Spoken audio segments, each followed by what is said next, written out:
오늘 시장에서 많은 관심을 받았던 30개의 종목 어떤 게 있을까요? 이 화제의 종목들 중에서 내일장 흐름까지 주목해보면 좋을 혹은 주의해야 할 종목들 찾아보겠습니다. 베스트 30 시간입니다. 자, 오늘 거래량이 활발하게 돌지 않았다는 건 그제 장과 비슷했고요. 그래도 금융투자 중심으로 기관의 매수세가 들어왔고 외인도 조금은 힘을 보태는 모습이었습니다. 오늘 투자자들의 동향 그리고 종목별 전망은 이 두 분과 함께 체크해보겠습니다. 모아랩 컴퍼니 김민성 이사, 더 커넥트머니 박철순 이사와 함께합니다. 두 분 안녕하세요. 안녕하세요.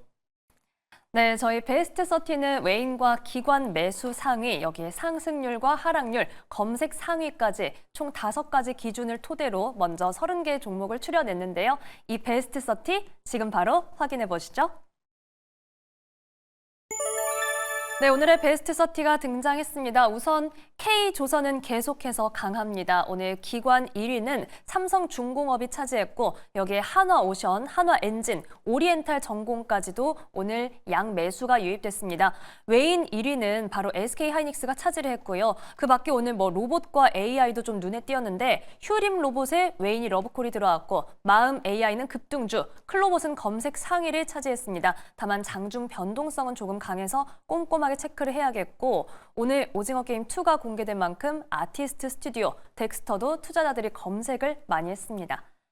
자, 이 안에서 두 분은 어디에 주목을 해주셨을지 먼저 김민성 이사님 이야기 들어볼게요. 오늘 첫 번째 종목 어떤 거 볼까요? 네, 방금 말씀 주셨던 것처럼 마음 AI 이슈가 있기 때문에 네. 여기에 대한 좀 추세가 좀 강하게 상승을 하고 있습니다. 그래서 이 부분에 좀 자세하게 풀어드리면서 어떤 투자 포인트가 있는지 좀 말씀해 드리면 좋을 것 같아서 가져오게 됐고요. 네. 이번에 AI 학회에서 구두 발표를 하게 됐습니다. 마음 AI가. 근데 여기 선정 논문 중에서 최우수 논문상을 이제 받게 됐는데 이게 어떤 의미냐, 이제 저 같은 경우에도 이 논문에 대해서 자세하게 들여보고 이런 건 아니지만 여기에 대한 결과치만 보더라도 굉장히 좀 유의미한 결과를 만들었다라고 우리가 볼 수가 있겠습니다. 이거를 어깨를 나란히 하는 게 이 논문상 수상을 한 것만 하더라도 마이크로소프트랑 이제 어깨를 나란히 할 수 있는 그 정도의 상을 받았다라고 얘기를 하면서 마음 AI는 그동안에 좀 국내 안에서 좀 모멘텀 자체가 좀 많이 약했던 상황인데 여기에 대한 좀 최우수 논문상을 수상을 하게 되면서 모멘텀 자체가 굉장히 좀 크게 올라갈 수 있는 재료가 됐기 때문에 여기에 대한 좀 상승 모멘텀은 좀 강하게 이어질 수가 있을 거라고 좀 바라보고 있고요.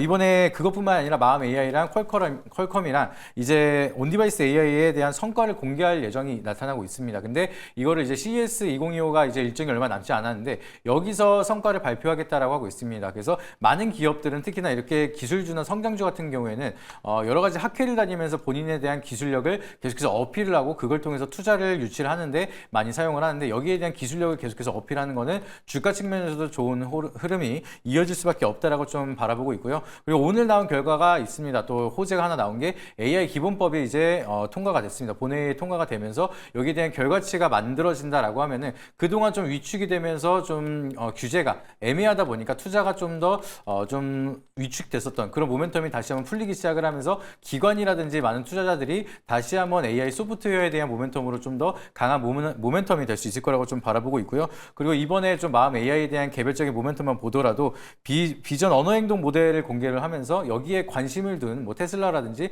이런 글로벌 기업들이 굉장히 많습니다. 네. 그래서 비전 언어 행동 같은 경우에는 카메라로 인식을 한 다음에 이걸 언어로 인식을 하고 이 AI 기능을 이제 동작을 지시를 하는 그런 행동인데 이거를 구두 발표를 했겠지만 여기서 모멘텀이 실제로 기술을 만들어진다라고 하면은 이걸 탑재해서 쓸 수 있는 자율주행이라든지 이런 로봇을 개발하는 글로벌 기업들이 굉장히 눈여겨보고 있는 상황이다라고 보시면 좋을 것 같습니다. 그래서 여기에 대한 모멘텀이 쭉 이어진다라고 하면은 굉장히 좀 앞으로에 대한 모멘텀이 더욱더 커질 수가 있을 거라고 좀 바라보고 있고요. 지금 차트를 한번 보여주게 되면은 바닥을 찍고 올라오는 모습이 나타났는데 최근에 잠깐 쉬는 모습이 나타나긴 했습니다. 그리고 나서 이번에 이슈를 통해서 또 강한 장대 양봉을 추세를 돌리는 모습인데 앞전에 있던 매물대를 다 소화를 하면서 강한 추세가 올라가고 있는 모습이 나타나고 있습니다. 그래서 이 추세가 좀 이어진다라고 하면 앞으로에 대한 재료 모멘텀이라든지 글로벌 파트너십에 대한 확장이라든지 여러 가지 모멘텀이 계속해서 부각이 되면서 이 기업에 대한 투심이 좀 자극이 될 수가 있기 때문에 여기서 추가적인 상승은 충분히 가능하다 보니까 우리가 아직까지는 좀 눈여겨봐도 좋다라고 말씀을 드리도록 하겠습니다. 네, 오늘 상승률 상위를 기록했던 마음 AI를 김민성 이사님과 첫 번째 종목으로 살펴봤습니다. 최우수 논문상과 비전 언어행동 모델 강한 모멘텀으로 작용할 수 있고요. 이 CES나 AI 기본법 국회 통과 등 외적인 기대감도 강하게 나오고 있습니다. 자, 이번에는 박철순 이사님의 첫 번째 종목 만나볼게요. 어떤 종목일까요? 네, 오늘 역대 최고가를 기록했던 한화 엔진을 살펴볼 텐데요. 네. 일단은 이 엔진 제작 전문 기업입니다. 사명에도 엔진이라는 단어가 들어갔을 정도로 엔진 관련된 국내 3대 기업 중에 하나라고 보시면 될 것 같고요. 아무래도 이제 전방 산업인 조선업이 호황을 보이다 보니까 이 조선업 호황에 따른 가장 실질적인 낙수 효과를 볼 수 있는 대표 섹터가 바로 엔진 관련된 회사다라고 보시면 될 것 같습니다. 특히 이제 엔진 업체가 상당히 부족합니다. 조선사에 비해서. 그래서 앞으로 이 엔진 가격의 상승 추세가 계속 이어질 것으로 보고 있기 때문에 전반적으로 하나엔진뿐만 아니라 엔진 관련된 국내 기업들 모두 다 실적 개선을 좀 더 기대해 볼 수 있는 상황이다라고 보시면 될 것 같고요. 말 그대로 이제 한화 계열이다 보니까 한화오션이라는 안정적인 고객사를 확보하고 있는 것도 강점 중에 하나다라고 볼 수가 있을 것 같습니다. 두 번째로 투자 포인트는 국내 선박 엔진의 역대급 수주가 기대가 된다는 부분인데 전방 산업인 이 조선업이 계속적으로 지금 호황을 보이고 있는 가운데 친환경 엔진에 대한 수요가 굉장히 많이 늘어나고 있는 상태입니다. 그러다 보니까 전체적으로 지금 엔진 기업들이 수주가 내년에도 늘어날 수 있는 가능성이 높아지고 있는 상황이다라고 볼 수가 있을 것 같고요. 관세청 통계 자료에 따르면은 벌써 작년 전체 이 엔진의 수출액을 일찌감치 초과 달성을 했습니다. 그만큼 지금 엔진 업계가 상당히 호황을 누리고 있다라고 보셔도 될 것 같고요. 최근 10년 사이의 통계 수치를 보더라도 가장 최상급의 최대 수출액을 기록하고 있다는 점도 기억하시면 좋을 것 같습니다. 다음으로도 이제 수주 잔고가 지금 고성장을 하고 있다는 게 매력적인 투자 포인트인데요.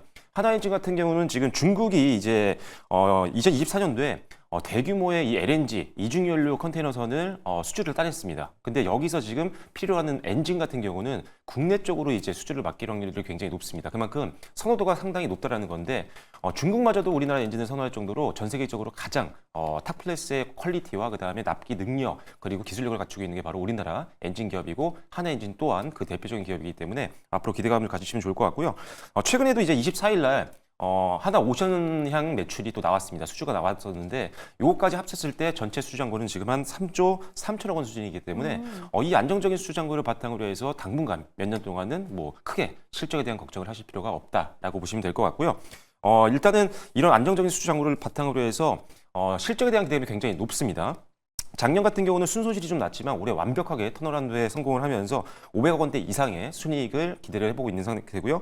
영업이익이 작년에 87억 원 정도 수준이었지만 올해 같은 경우는 744억 원까지 바라보고 있는 상황이고 내년 같은 경우는 영업이익이 1,000억을 넘어갈 것으로 예상을 하고 있는 상태입니다. 그래서 내년 컨센서스도 상당히 긍정적으로 나오고 있고 영업이익률도 지금 증권사에서 계속적으로 상향 조정을 하고 있는 상태이기 때문에 뭐 크게 걱정할 필요가 없을 것 같다라는 점 기억하시면 될 것 같고 수급도 상당히 좋습니다. 외국인들과 기관들 계속적으로 매출 비중 확대를 계속적으로 이어나가고 있는 상태이기 때문에 수급적으로 안정적인 기업이어서 지금 일단 고점을 돌파했지만 일단 제가 봤을 때는 한 22,000원 선까지는 일단은 1차 목표가로 보셔도 괜찮을 것 같습니다. 그래서 목표가는 22,000원, 손절 라인은 이제는 17,000원 정도로 끌어올리시는 게 좋겠다는 판단입니다. 네, 박철순 이사님과 첫 번째 종목으로 한화 엔진 살펴봤습니다. 엔진에 정말 강하게 좀 불이 들어오고 있습니다. 또 보기 드문 차트인 게 12월 3일 이후로 다른 종목들이 눌릴 때 거의 V자 반등을 보여주고 있는데요. 이 수주 실적 성장세가 강하기 때문에 목표가는 22,000원 선까지 저희가 바라보도록 하겠습니다. 자, 그럼 대응 전략 한마디로 정리해 볼게요. 먼저 김민성 이사님, 마음 AI 한마디 부탁드립니다. 네, AI는 연초에 강하다라고 말씀드리도록 하겠습니다. 네, 연초에 강하다 이 CES 일정까지 저희가 계속해서 체크해 볼게요. 박철순 이사님, 한화 엔진도 한마디 부탁드립니다. 조선업 최대 수혜주입니다. 오, 호황 최대 수혜주입니다. 네. 호황 최대 수혜주라고 말씀해 주셨습니다. 자, 이번에는 두 번째 종목으로 바로 가볼게요. 김민성 이사님, 두 번째 종목은 뭘까요? 네, 이번 종목은 좀 주의를 갖자라고 해서 이제 가져온 종목이고요. 네. 신성 델타테크 최근에 굉장히 핫한 종목인데 우리가 잘 알고 있는 것처럼 초전도체 관련된 모멘텀으로 좀 강하게 상승이 나타나고 있습니다. 그래서 여기에 대한 모멘텀을 만든 이유를 보시게 되면은 이번에 양자 컴퓨터를 개발을 한 구글에서 이제 칩을 개발했는데 여기에 들어가는 게 초전도체를 사용한다는 소식이 만들어지기 시작을 하면서 계속해서 이제 초전도체에 대한 테마성 움직임이 계속해서 강하게 만들어지고 있다라 보시면 좋을 것 같습니다. 네. 지금 뭐 양자 컴퓨터를 만드는 방법은 이온화 방법도 있고 초전도체 방법도 있는데 이번에 구글이 이제 큐비트 105개를 사용을 해서 만든 이 컴퓨터 같은 경우에는 초전도체를 사용을 했다. 이게 부각이 나기 시작을 하면서 국내 관련된 기업들이 테마성으로 좀 강하게 움직이고 있습니다. 근데 우리가 여기서 좀 중요하게 생각을 해야 되는 게 이번 양자 컴퓨터를 사용하면서 이제 사용한 초전도체랑 이제 신성 델타테크가 개발하고 있는 초전도체랑은 좀 차이가 굉장히 다르다. 아예 완전하게 다르다라고 보시면 바라보시면 좋을 것 같습니다. 그래서 기존에 있었던 초전도체 같은 경우에는 이제 온도 자체를 굉장히 낮춰야지만 사용을 할 수가 있기 때문에 거기에 대한 좀 상용화가 안 되는 상황인데 그 온도가 낮은 이제 고온 초전도체를 사용하는 게 이번 양자 컴퓨터라고 보시면 되겠습니다. 그래서 상용화 자체는 아직까지는 좀 무리가 있는 상황인데 그거에 대해서 이거를 신성 델타테크는 상온 산압으로 이제 온도가 0도 이상으로도 올라가도 이제 뭐 개발을 할 수가 있다. 이거를 쓸 수가 있다라는 초전도체에 대한 개발 이슈가 만들어지기 시작을 하면서 강한 모멘텀이 만들어지고 있는 상황인데요. 근데 아직까지는 상온 산업에 대한 개발 자체가 아직까지는 확정이 되지 않았고 실질적으로 돌을 띄웠다라고 이제 본 사람은 아직 없기 때문에 논문으로만 지금 얘기를 하고 있어서 사실상 실체가 제대로 나타나진 않고 있기 때문에 투자에 대한 좀 주의는 어느 정도 필요하다라고 좀 바라보시면 좋을 것 같습니다. 물론 이제 양자 컴퓨터라든지 여기에 대한 모멘텀이 지속적으로 상용화가 되기 위해서는 초전도체에 대한 연구를 하는 이런 기업들은 모멘텀 자체가 계속해서 기대감으로 올라갈 수는 있겠지만 아직까지는 우리가 실체가 있는 건 아니기 때문에 단순히 기대감에 대한 모멘텀으로 트레이딩 관점으로 바라보시는 게 가장 안전하다. 이렇게 보시면 좋을 것 같고요.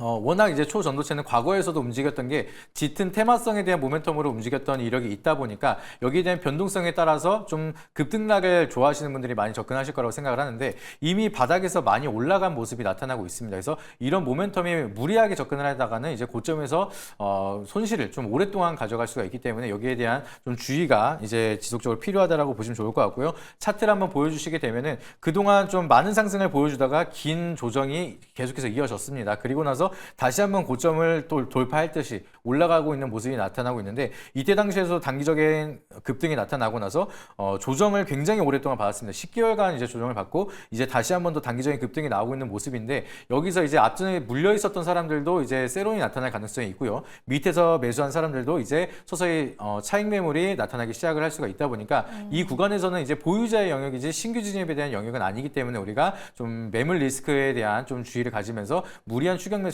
자제하자라고 말씀을 드리도록 하겠습니다. 네, 김민성 이사님과 오늘 주의 종목으로 신성 델타테크 점검해봤습니다. 초전도체라는 키워드로 오늘 강하게 올라와서 상승률 상위에 등장을 했는데요. 이 양자 컴퓨터와의 연결고리로 보기에는 다르다. 실체가 없고 테마성 움직임 때문에 매물 리스크 주의하자라고 말씀해 주셨습니다. 자, 이번에는 박철순 이사님의 두 번째 종목 살펴볼게요. 어떤 종목일까요? 네, 오늘 기아를 한번 설명드리려고 하는데요. 네. 최근에 천천히 느리지만 우상향 흐름은 나오고 있기 때문에 좀 많은 분들이 좀 관심을 가지고 있는 종목일 수도 있을 것 같습니다. 일단 하지만 이제 리스크에 대한 부분들을 먼저 짚고 넘어가야 되는데 일단 지금 트럼프 정권이 이제 들어서게 되면 일단은 수입품에 대해서 대부분 10에서 20% 정도 보편관세를 부과를 하겠다라고 언급을 했기 때문에 아무래도 미국 수출 비중이 높은 국내 현대차그룹 같은 경우는 역시나 타격을 집중적으로 받을 수 있는 부분들이 있기 때문에 이게 아주 주가를 강하게 끌어올리기에는 걸림돌이 될 수 있는 상황이다. 이렇게 보시면 좀 될 것 같고요.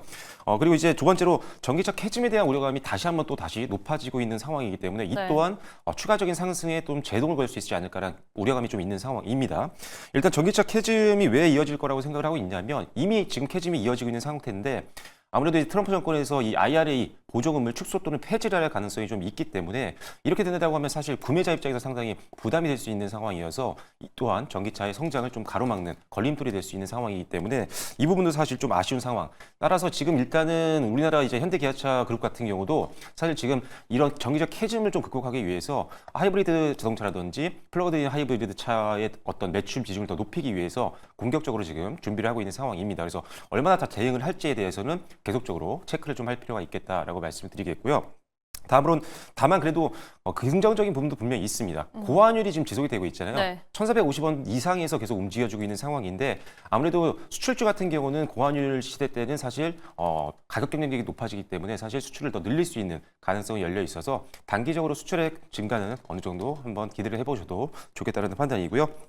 다음으로 마지막으로는 기아 같은 경우 사실 지금 주가를 보시면 아시겠지만 고점 대비 상당히 조정을 많이 받고 이제 곧 반등이 시작이 된 지 얼마 되지 않았습니다. 그래서 실적이 내년에 성장폭은 많이 늘어날 것 같지는 않지만 그렇다고 해서 실적이 안 나오는 건 아니거든요. 그래서 안정적인 실적을 감안했을 때는 현재 주가는 상당히 낮은 구간에 있기 때문에 저평가 매력에 부각될 수 있습니다. PER도 그렇고요. PBR도 지금 상당히 낮은 수준에서 움직이고 있어서 타 섹터 대비했을 때 저평가 매력에 부각된다면 언제든지 또 올라갈 가능성은 있다라고 보시면 될 것 같고 마지막은 이제 전체적인 자동차 업종에 대해서 투자를 할 때 참고하시라고 말씀드리는 건데 테슬라 쪽은 사실 미국의 이런 정책적인 리스크에서 상당히 자유롭잖아요. 그쵸. 그래서 가장 그래도 성장 가능성이 높은 게 테슬라입니다. 그렇기 때문에 테슬라 또 거기다가 이제 모델 Q가 나오기 시작하면은 보급형 자동차이기 때문에 유럽 시장에서의 판매량 증가도 다시 한번 기대를 해볼 수 있는 상황이어서 테슬라 밸류체인 종목들을 보시는 게 좋을 것 같아요. 그래서 뭐 HL 만도라든지 아니면은 MS 오토텍, 명신산업, 뭐 센트럴 모텍 이런 기업들이 다시 한번 부각이 되고 있는 상황이니까요. 테슬라에 납품을 하고 있는 부품사들도 한번 집중해서 보시면 좋을 것 같습니다. 기아는 일단은 외국인들과 기관들 수급은 괜찮은 편이고요. 역배열에서 정배열로 바뀌는 구간이기 때문에 당분간 추세는 좀 이어질 가능성은 있다라는 판단입니다. 1차 목표가는요. 11만 5천 원으로 제시를 해드리도록 하겠고요. 손절 라인은 9만 5천 원으로 제시를 해드리도록 하겠습니다. 네, 박철순 이사님과 두 번째 종목으로 기아 만나봤습니다. 양 매수가 유입되고 있고 시장에서 천천히 기대감을 모으고 있는 시점입니다. 하지만 분명 주의해야 할 점도 있는데요. 이 고관세 그리고 전기차 캐즘은 저희가 잘 체크를 해야겠고요. 이 테슬라 밸류체인에 대한 관심 갖자라는 말씀도 함께 해주셨으니까요. 여기에 대해서도 참고해 보시기 바랍니다. 자, 두 번째 종목도 정리해 볼게요. 박철순 이사님, 기아 한마디 부탁드립니다. 저평가 매력 보유입니다. 네, 저평가 매력은 분명 저희가 체크해 볼게요. 자, 이번엔 김민성 이사님, 신성 델타테크 한마디 부탁드립니다. 네, 고평가 우려 리스크입니다. 약간 일부러 대조적으로 해주신 건가요? 맞췄습니다. 신성 델타테크는 고평가 우려 리스크, 특히 보유자의 영역이다라고 말씀해 주셨습니다. 자, 저희 빠르게 세 번째 종목 만나보겠습니다. 김민성 이사님의 세 번째 종목은 뭘까요? 네, 굉장히 핫한 종목이죠. 이제 조선주는 굉장히 다 잘 가고 있는데 그 중에서도 우리가 좀 더 주목할 필요가 있는 하나오션에 대해서 좀 간단하게 설명을 드리도록 하겠습니다. 이번에 하나오션 같은 경우에는 이제 필리 조선소를 인수를 하면서 미국 시장에 대한 좀 본격화를 알리는 모습을 나타내고 있습니다. 근데 우리가 하나오션을 굉장히 잘 알고 있었던 거는 MRO를 이제 국내 최초로 좀 수주를 하면서 여기에 대한 모멘텀이 굉장히 기대감이 커지는 모습이었는데 아쉬운 거는 그게 시장에 대한 여파가 좀 안 좋다 보니까 다른 기업 대비해서는 주가 측면에서는 좀 아쉬운 모습이 많이 만들어지고 있었던 모습이 나타나고 있습니다. 근데 결과적으로는 이제 MRO 시장에 대한 규모만 보더라도 미국에 대한 예산이 연간 예산만 하더라도 20조가 넘어가는데 이 20조에 대한 MRO 예산을 이제 국내에서도 어느 정도 수주가 들어가기 시작을 한다라고 하면은 성장에 대한 모멘텀이 굉장히 큰 영역이다라고 보시면 좋을 것 같습니다. 근데 여기에 대한 좀 시작점을 하나오션이 먼저 진행을 하고 있다 보니까 여기에 대한 모멘텀을 우리가 계속해서 주목할 필요가 있다라고 보시면 좋을 것 같고요. 네. 그리고 이제 트럼프 대통령 당선인도 마찬가지로 여기에 대한 모멘텀으로 선박 유지 보수에 대한 좀 사업 협력 요청을 한 바가 있습니다. 그래서 계속해서 국내에다가 러브콜을 했기 때문에 국내 조선주에 대한 모멘텀은 계속해서 미국에 대한 영향으로 인해서 앞으로도 계속 좋아질 거다. 이런 기대감이 계속 커지고 있는 상황이기 때문에 한국에 대한 MRO에 대한 모멘텀은 지속적으로 좀 커질 수가 있는데 여기에 대한 선두로 필두로 움직여지고 있는 건 하나오션이기 때문에 여기에 대한 모멘텀을 좀 지속적으로 좀 키워갈 필요가 있습니다. 그리고 네. 하나오션을 주목할 필요가 있다라고 말씀을 드리는 게 기존에 있었던 법안이 존슨법이라고 해서 이제 선박이라든지 유지 보수 이제 MRO를 진행하기 위해서는 결국에는 미국 내에서 진행을 해야 되고요. 미국인이 진행을 해야 되기 때문에 거기에 대한 진입 장벽이 굉장히 높았습니다. 그래서 그거를 채우기 위해서 진행을 한 게 이번에 필리 조선소를 인수했다라고 보시면 될 것 같은데 여기에 발빠르게 맞춰가지고 미리미리 준비를 한 거는 바로 하나오션이기 때문에 MRO 시장이 개화가 된다라고 하면은 가장 먼저 치고 나갈 수가 있는 게 하나오션이다. 이렇게 보시면 좋을 것 같고요. 뿐만 아니라 이제 선박법이 통과가 된다라고 하면은 MRO뿐만 아니라 이제 건조나 수리 뭐 이런 쪽에 대한 모멘텀이 더욱더 넓어질 수가 있어서 거기에 대한 펀더멘탈 쪽으로도 굉장히 개선이 되면서 성장에 대한 동력이 더욱더 커질 수가 있다라고 보시면 좋을 것 같습니다. 그래서 아까도 말씀드렸던 것처럼 이런 긍정적인 모멘텀을 가지고 있고 MRO 시장에서 먼저 선도하는 모습인데 다른 조선주 대비해서 좀 상승이 덜한 모습이기 때문에 오히려 다른 종목보다는 하방에 대한 리스크는 적고 상승에 대한 좀 기대 수익률을 많이 가져갈 수 있는 기업이기 때문에 하나오션을 좀 주목할 필요가 있다라고 보시면 좋을 것 같습니다. 네, 김민성 이사님의 세 번째 종목 한화오션이었습니다. MRO 시장에서 가장 먼저 치고 나갈 기업이다라고 말씀해 주셨는데요. 자, 박철순 이사님의 세 번째 종목은 뭘까요? 네, 저도 하나오션을 가지고 네. 나왔는데 네. 일단 뭐 너무 설명 잘해 주셔가지고 추가적인 얘기를 좀 드려보자면 일단은 뭐 하나오션만이 아니라 우리나라 조선 기업들 다 좋습니다. 지금 최대 호황기를 지금 지나고 있는 상황이고 거의 뭐 2008년도 최고 성수기, 최고 호황기 때 수준까지 지금 신조선가 지수도 근접한 상태이기 때문에 그만큼 업황이 굉장히 좋다라고 생각하시면 될 것 같아요. 그래서 모든 조선소 다 좋게 보고 있다라고 말씀드리겠고요. 물동량 증가라든지 아니면 노후 선박에 대한 교체들, 그다음에 친환경 선박에 대한 수요가 계속적으로 늘어나고 있는 상태이기 때문에 일단은 뭐 계속적으로 이 업황은 당분간 계속 호황을 누릴 것으로 예상이 되고 있는 상태입니다. 하나오션은 당연히 수혜를 볼 수 있는 상황이라고 보시면 될 것 같고요. 두 번째로는 고부가 가치 제품 선박의 선별적인 수주 효과를 이제 기대해 볼 수 있는 상황입니다. 중국이 올해 같은 경우도 사실 수주량으로 따지면 우리나라와 격차가 상당히 많이 벌어질 정도로 굉장히 많이 수주를 했죠. 하지만 저가 선박들까지도 수주를 거의 다 했기 때문에 오히려 도크가 차서 더 이상 뭐 선별적으로 수주할 수 없는 상황까지도 갈 수 있는 상황이 됐습니다. 그런데 반면에 우리나라 같은 경우는 이미 2, 3년치 일감이 쌓여 있는 상태에서 이제는 선별적으로 더 마진이 많이 남는 친환경 선박 위주로 지금 수주를 하고 있는 상태이기 때문에 마진 수익성 개선이 계속적으로 나타날 수 있어서 앞으로 영업이익률이라든지 순이익 상승을 한번 기대해 볼 수 있는 상황이어서 하나오션도 역시나 그 안에 포함되어 있다라고 보시면 될 것 같고요. 세 번째로는 미국 선반법을 말씀을 해주셨는데 마찬가지입니다. 미국 선반법 최대 수혜를 볼 수 있는 게 바로 하나오션인데 이미 필리조선소를 인수했기 때문에 여기서도 수혜를 볼 수 있는 부분들이 분명히 있고요. 그 다음에 이제 이 하나오션과 하나시스템이 필리조선 인수에 대한 효과들이 있고 그 다음에 추가적으로는 이 250척 규모의 전략 상선단을 꾸려야 되는 상황이기 때문에 조선의 어떤 지금 실력이 많이 떨어지는 아직 미국 같은 경우는 해외 글로벌 조선사를 지금 활용할 수밖에 없는 상황입니다. 그렇다면 중국을 이용하는 것보다는 당연히 우리나라 조선소를 이용할 확률이 높기 때문에 여기들은 수혜도 기대해 볼 수 있다라고 보시면 될 것 같고요. 앞서도 말씀해 주셨지만 미국 MRO 사업을 가장 먼저 수주를 했던 게 바로 하나오션입니다. 그렇기 때문에 이 MRO 사업에 대한 기대감도 가지시면 좋을 것 같고 수급 역시나 너무나 좋습니다. 워낙 지금 조선주 자체가 외국인 기관 할 거 없이 계속적으로 매수세가 들어오고 있는 상황인데 오늘도 외국인들 자금 이탈 속에서도 외국인들과 기관들 모두 다 양 매수세 들어오면서 수급적으로도 상당히 안정적이다. 그리고 연기금들이 최근 들어서 더 비중을 늘리는 모습이니까요. 연말 연초에 상당히 좋은 흐름들 기대를 좀 해보시면 좋을 것 같습니다. 일단 주가가 거의 최고가 수준까지 올라왔는데요. 여전히 실적에 대한 기대감이 높기 때문에 1차 목표가는 44,000원 정도로 제시를 해드리겠고요. 손절 라인은 한 35,000원 정도로 잡으시면 좋을 것 같습니다. 네, 박철순 이사님과도 함께 하나오션 살펴봤습니다. 뭐 연기금이 증시 소방수 역할을 해주다가 요즘에는 조금 소극적인데 네. 그래도 하나오션에는 계속해서 집중을 하고 있고요. 조선주 호황이 이어질 걸로 기대되는 시장 환경도 자세히 짚어드렸습니다. 특히 우리나라는 중국 대비 고부가 가치 선박, 이 선별적인 수주의 효과를 기대하자라는 말씀도 해주셨네요. 자, 두 분의 케미스트리가 돋보이는 목요일인 만큼 이 한마디도 기대가 됩니다. 먼저 김민성 이사님, 하나오션 한마디 부탁드립니다. 네, 조선주 상승 랠리는 이제 시작이다라고 말씀드리도록 하겠습니다. 네, 조선주 상승 랠리는 이제 시작이다. 박철순 이사님의 하나오션 한마디는 어떨까요? 미국 선박법 최대 수혜주입니다. 네, 미국 선박법 최대 수혜주 강조해 주셨습니다. 자, 오늘 베스트 30 두 분 말씀은 여기까지 듣겠습니다. 지금까지 모아랩 컴퍼니 김민성 이사, 더 커넥트 머니 박철순 이사와 함께했습니다. 고맙습니다.